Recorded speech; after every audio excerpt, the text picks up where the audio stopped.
The Origins of a Gathering City, Part 4, From Halls to Opera Houses. By the time the dust settled on the Wire Road in late August of 1883, Springfield had already proven something. It could gather people. Thousands had moved through the city and out toward Wilson's Creek. Tents had been raised, meals had been served to hundreds at a time. The blue and gray reunion had drawn crowds on a scale the Ozarks had never seen before. But when it was over, something else became clear. Springfield had done it without the buildings to support it. It had relied on improvisation. The massive dining tent on E.G. Blake's grounds came down, the encampments cleared, the wagons rolled back toward town, and what remained was a question. If this is what the city can draw, where does everyone go next time? Because Springfield had proven it could gather the masses, it just did not yet have a place to hold them. To understand that problem, you have to go back a few years, back to the 1870s, before the crowds, before the reunion, back when gathering in Springfield still meant borrowing space. If you arrived in town in 1878 for the Missouri Press Association convention, you would not have gone to a convention center. There wasn't one. You would have stepped off the train in North Springfield, climbed into a carriage, and made your way south toward the public square. And eventually, you would have ended up at the Metropolitan Hotel.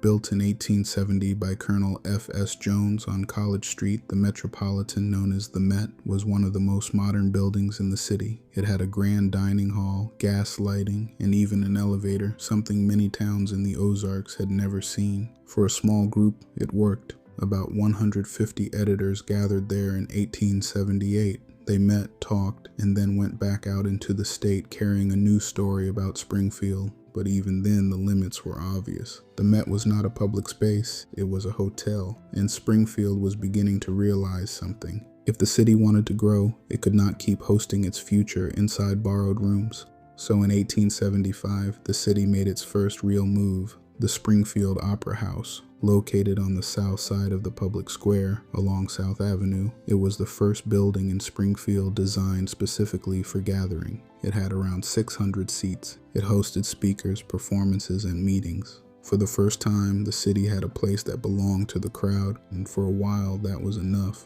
But cities don't stay still. By the early 1880s, Springfield was changing. The crowds were getting bigger, the expectations were rising, and the Opera House was starting to feel small. People began to talk, not just about comfort, but about safety. The building was wood-framed, it was lit by gas, and when it filled up tight. In an era when theater fires were happening across the country, buildings like this started to feel less like progress and more like risk. You could hear it in the conversations around town. It's too small, it's packed, it's not built for what we're becoming. And underneath it all was a deeper concern. What happens if something goes wrong in a full house? By the time of the 1883 reunion, the answer was already clear. Springfield had outgrown its first real attempt, so in 1891, the city responded. 4 years after Springfield and North Springfield merged into one city, leaders made a decision. Stop adapting, start building. They moved east of the public square to St. Louis Avenue and Jefferson.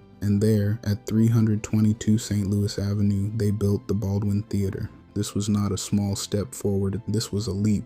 The cost was $109,000. That's roughly $4 million today. For a city still finding its footing, that was not just an investment, it was a statement. The Baldwin was bigger, stronger, more refined, a multi-story building with office space and a grand hall. Seating pushed past 1,000. It made the old Opera House look like a starting point, not a destination. And just like today, people had opinions. Some saw it as progress, others saw it as too much, too expensive, too ambitious. The question was the same then as it is now. Are we building for who we are or for who we think we're going to be? That tension is part of every growing city, and Springfield was no different. The Baldwin didn't end that conversation. It made it louder, but it also revealed something else. The city was moving from College Street to the public square and then to St. Louis Avenue. The center of gravity was shifting east. What started as a railroad town was becoming something more deliberate, a place where gathering was no longer accidental, it was designed. But there's one more piece to this story. Because the Baldwin Theatre was built to solve a problem, it was meant to be safer, more permanent, a real home for the city's ambitions. And yet, in 1909, it burned. a fire gutted the building, and just like that, Springfield was back where it started, looking for space. That is the pattern. Build, grow, outgrow, rebuild. And in the next chapter, that pattern collides with something bigger than a building, a competition, a statewide prize, and a question that would define the city's future. Could Springfield hold something even bigger than itself?